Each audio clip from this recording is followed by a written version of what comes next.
In this episode, why is Grandpa so stinky? If you or a loved one loves lasagna. Alright everyone, in today's video we are skating an old pair of shoes that I bought roughly a year ago, the Etnies Estrella, which I will show you here in a second. They were Sheckler's new shoe. I was super stoked on them when I got them, but you know, they were kind of difficult to skate, so let's see how that went. Guess what showed up today? Nice. And here they are, ladies and gentlemen. These shoes are just gorgeous. I love them. But take a look what happened. My very first flip trick of the session with them. Yeah. They fell off. Skating these Estrellas again. Trying to figure out what's wrong with them. Been skating half caps for so long that these feel awkward and weird, but I cinched them down a little bit. We'll see if that helps with the board feel, because I kind of feel detached from my board and I don't know what it is. So we'll see. We're just going to keep playing with it, figure it out, make it work.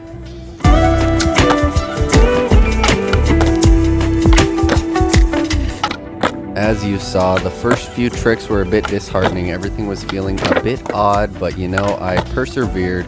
It was really tempting to just call it right away when tricks didn't feel good. I had my half cabs in the trunk, so I could have switched to those at any point. Struggling a bit to break these in. Took some pretty good slams that weren't necessary at all, but that's okay. I'm gonna get through it. I'm gonna ignore those, move on, keep working on some tricks, get at least the straight 8 tricks, not in a row obviously. I'm not looking for that battle today, but gonna get all the basics out of the way, get comfortable, build up my confidence, and then start trying some more weird things.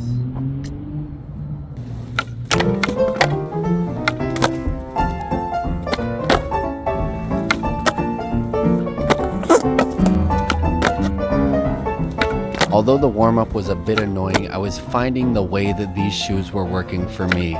Seeing that the toe cap was shaped a bit differently, I had to approach things a little bit differently, and it seemed like I needed to point my foot a little more than I otherwise would have, and that seemed to correct it. You good, dog? Yeah, you're alright.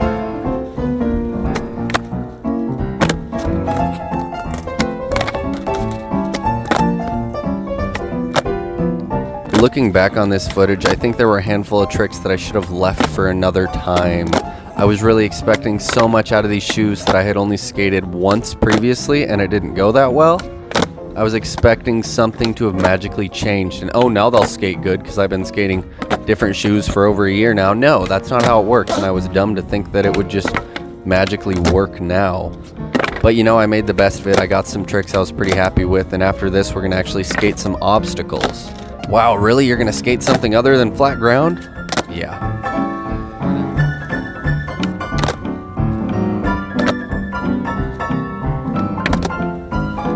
Although tricks weren't coming that easily, I was just really happy to be outside. The weather and everything just seemed to kind of come together to create this awesome little session.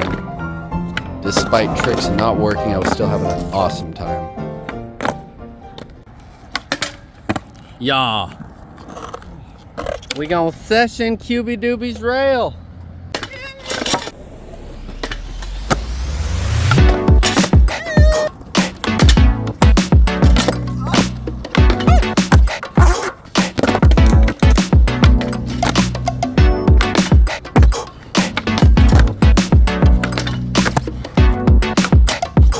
Believe it or not, my rail game used to be a lot better than it is now. I have a lot of work to do. Some of these falls were completely not necessary, but it was funny, so here you go.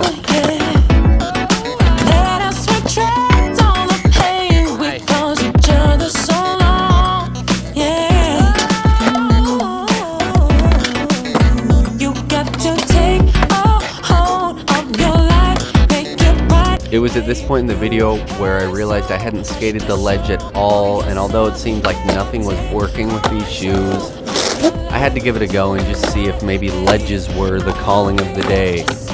And I think it really was.